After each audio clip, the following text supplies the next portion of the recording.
Assalamualaikum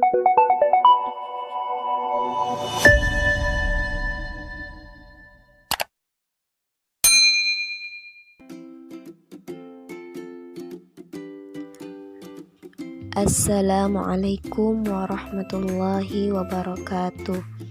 Alhamdulillahirabbil alamin.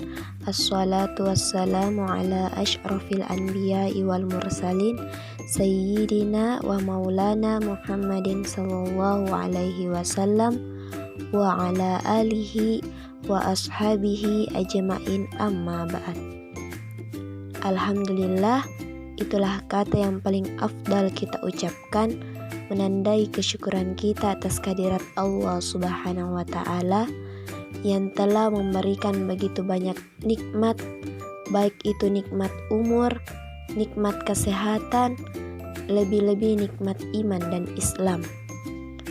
Salawat berbingkaikan salam tak lupa pula kita panjatkan kepada Nabiullah Muhammad sallallahu alaihi wasallam. Ialah nabi yang berani merobek-robek bendera kekafiran dan membentangkan permadani keislaman. Kami dari kelompok 7 yang beranggotakan 3 orang atas nama Duyanti, Annisa Kalsum, dan Nurbina akan membahas materi mengenai pembaharuan dan modernisasi dunia Islam. Adapun materi yang akan kami bahas dalam pertemuan kali ini ada 4. Yang pertama yaitu pengertian pembaharuan dalam Islam. Yang kedua, latar belakang pembaharuan Islam. Dan yang ketiga, tokoh-tokoh pembaharuan dalam Islam. Dan yang keempat, dampak-dampak pembaharuan dalam Islam.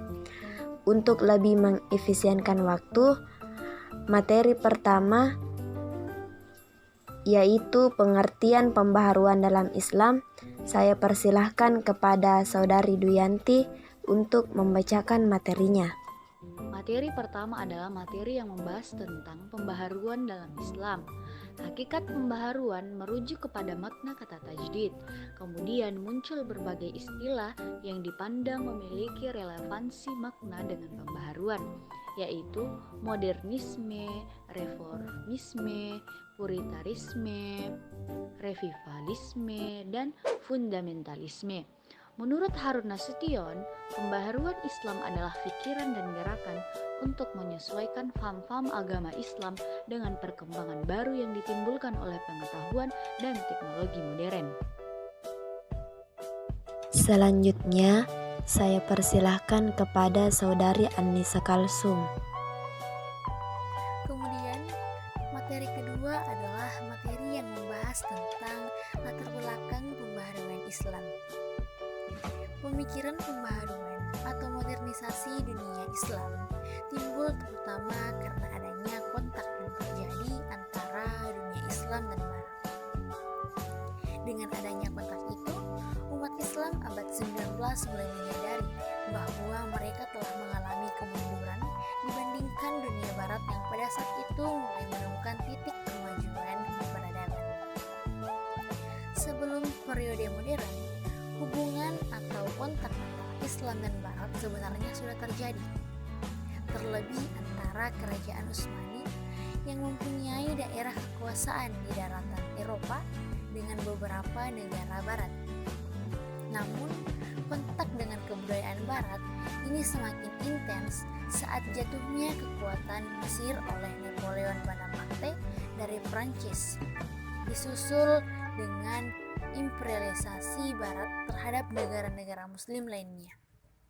Kondisi itu akhirnya membuka pemikiran pemuka-pemuka intelektual dan pemerintahan Islam di Mesir untuk segera mengadakan upaya-upaya pembaharuan.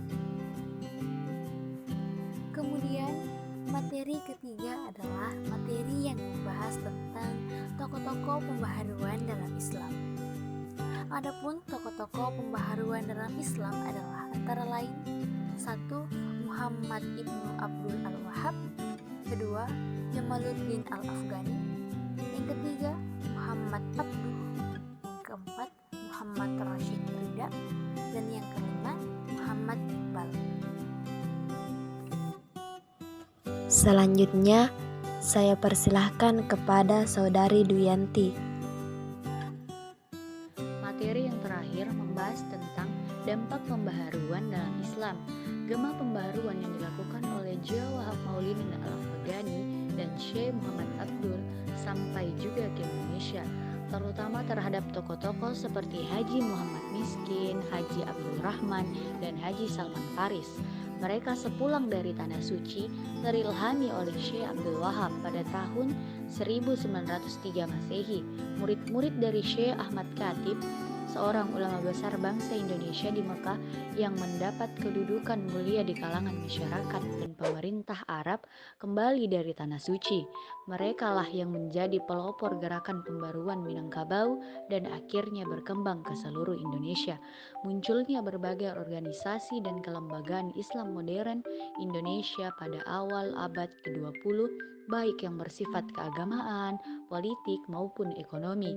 Organisasi tersebut ialah Sarekat Islam, PNI, Partai Muslimin Indonesia, dan lain-lain.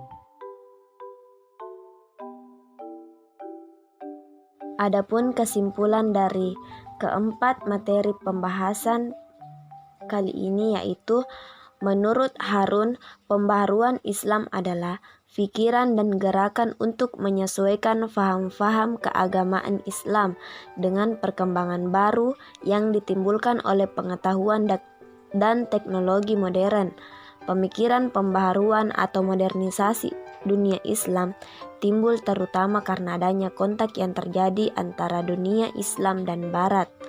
Dengan adanya kontak itu, umat Islam abad 19 mulai menyadari bahwa mereka telah mengalami kemunduran dibandingkan dunia Barat yang pada saat itu mulai menemukan titik kemajuan peradaban. Adapun tokoh-tokoh pembaruan dalam Islam diantaranya Muhammad Ibnu Abdul Al-Wahhab, Jamaluddin Al-Afghani, Muhammad Abduh, Rashid Rida, dan Muhammad Iqbal. Pembaharuan di negara-negara Timur Tengah tidak hanya tersebar di lingkungan mereka sendiri, namun juga meluas hingga ke Indonesia, antara lain dengan munculnya organisasi-organisasi keagamaan, politik, ekonomi, dan lain-lain. Itulah tadi beberapa pemaparan materi dari kelompok kami mengenai pembaharuan dan modernisasi dunia Islam. Apabila ada kesalahan, itu datangnya dari saya pribadi. Apabila ada kebenaran, itu datangnya dari Allah Subhanahu wa Ta'ala. Lebih dan kurangnya mohon dimaafkan. Allahumma muwaffiq ila aqwamit thoriq. Akhirul kalam, minallahil musta'an wa alaihi tiklan. Wassalamualaikum warahmatullahi wabarakatuh.